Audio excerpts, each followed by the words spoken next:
Okay, so today we're looking at quadrilaterals. We worked with quadrilaterals yesterday, looking at opposite sides being congruent and parallel. Today we're looking at the different names for different types of quadrilaterals. So, I'm gonna move this camera just a teensy bit so you can see the whole thing. Okay, there we go. Okay, so a quadrilateral is anything with four sides. It doesn't even have to be one of the regular shapes that we're used to seeing, like we've got a square, we've got a rectangle, a rhombus, that's like the diamond-y shape. A trapezoid looks like that, and a parallelogram. Those are the ones that have main names, but we don't always have a name to a quadrilateral. So if you ever see a four-sided figure and it's not one of these five, then you just call it a quadrilateral because it has four sides, but sometimes they don't look like this. Okay, so that's what we're talking about today. Okay, so you should be on 929 of your math workbook.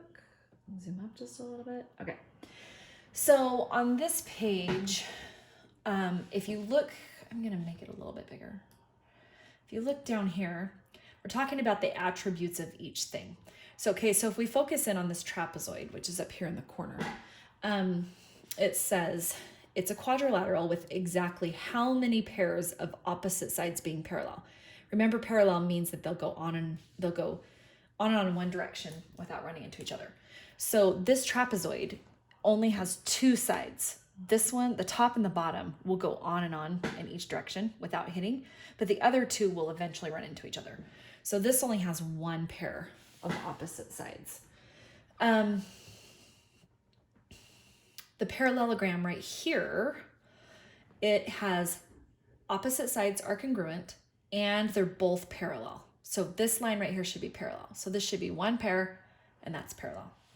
A rectangle is a parallelogram and it has four right angles.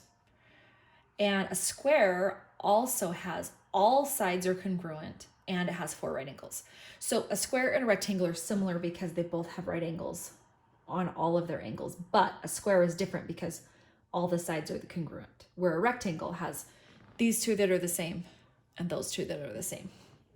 The last thing we have over here is the rhombus, and it's not right angles. Even if you flip it on its side, it's not right angles. But all sides are going to be congruent.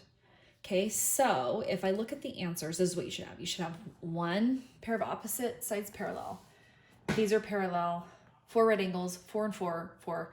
And then a square has all the attributes of a rectangle and a rhombus. So you can see how this is a little bit confusing to me sometimes, but they're showing you that if a rectangle has four right angles and a rhombus has all sides congruent, a square is like the mixture of those two. It has all sides congruent and all right angles.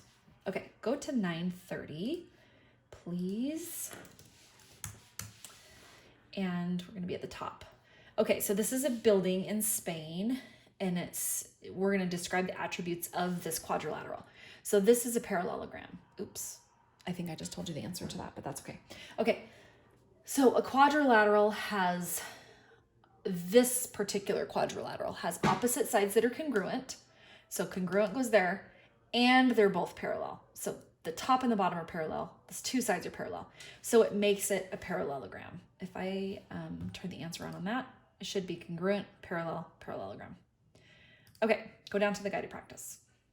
It says describe the attributes of the quadrilateral below, then classify the quadrilateral based on its attributes. So if opposite sides are congruent and they're parallel, there are four right angles. You can tell that by those little boxes in the corners. So this is a rectangle. Okay, then down here, it says this one's made up of a repeating quadrilateral. Describe the attributes of the quadrilateral, then classify it. Okay, so if you look at just this blue one, or you could look at the big one, I guess. Either way, they're the same shape. They have four congruent sides, okay? The opposite sides are parallel, and so this is a rhombus, I believe. Yep.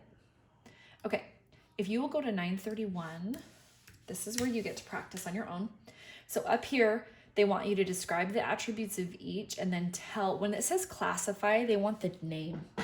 So on this one, you're going to say, you know, opposite sides congruent, opposite sides parallel, or if they're not congruent and not parallel, you can say that too. And then you'll say what it's called on the bottom. So you actually need to have 3 things on these right here. Then down here, you're just going to be circling the attributes of the parallelogram and the rhombus. Go ahead and answer the questions and then move on through the homework. That one wasn't too bad. That one wasn't totally crazy town. Okay, so remember, quadrilateral is anything that has 4 sides. And then these are the ones that have actual names: the trapezoid, parallelogram, rectangle, square, and rhombus.